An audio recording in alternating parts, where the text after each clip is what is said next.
Bonjour à tous, bienvenue dans ce premier épisode des tutos de l'association Agir, l'association des agroforestiers de Nouvelle-Calédonie.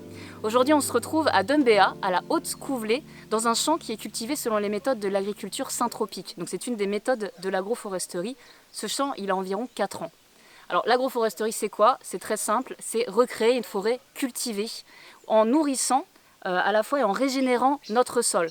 Donc c'est bien sûr une méthode qui est biologique, pas d'engrais ni de pesticides.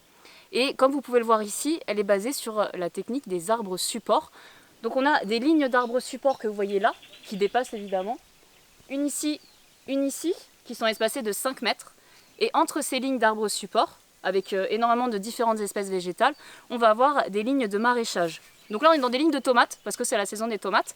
Là vous voyez il y a une ligne qui est en fin de production, ça fait déjà environ 1 mois qu'elle donne, donc elle commence à sécher sur pied. Et là on a des nouvelles lignes, on les a plantées il y a 2 mois et demi environ, qui vont donner un peu plus tardivement. Quand on aura fini avec ces tomates par exemple, on va planter des ignames.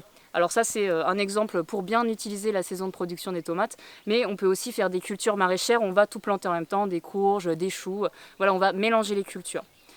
Donc pourquoi on utilise ces lignes d'arbres supports? Pour nourrir notre sol qui va permettre à nos plantes de se développer. On ne les plante pas au hasard, on les plante selon les strates qu'elles occupent par rapport à la lumière du soleil. Mais ça c'est Guillaume, le président de l'association Agir, qui va nous l'expliquer. Bonjour Guillaume. Bonjour Marilyn. Est-ce que tu peux nous expliquer pourquoi dans un champ là on plante différentes hauteurs d'arbres selon différentes strates? On plante sur les lignes support, on plante différentes strates d'arbres pour capter le soleil. Et pour faire un effet panneau solaire et pouvoir permettre à capter suffisamment d'énergie par le rayon du soleil pour pouvoir nourrir après le système par la taille. On va tailler et en fait on va remettre au sol cet engrais vert. C'est ça. Alors, quelles différentes strates on peut voir là?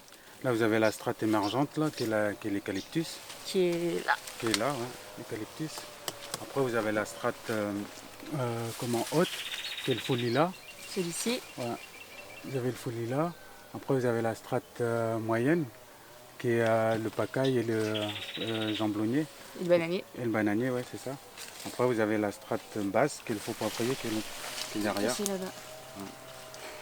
Donc là on peut voir vraiment que finalement il y a toute l'énergie du soleil qui est captée. En fait il y a les arbres qui ont moins besoin de soleil qui sont en bas, qui ne vont pas grandir à la même vitesse, et ceux qui ont besoin d'être au top là-haut, comme les eucalyptus, qui dépassent. C'est ça, par rapport à leurs besoins. Donc ça montre bien un des avantages de l'arbre est d'utiliser les lignes support. Donc il y en a plein d'autres, on fera d'autres vidéos à ce sujet. Et pour la prochaine, on va se concentrer sur la batterie du champ, c'est-à-dire le sol. Merci beaucoup.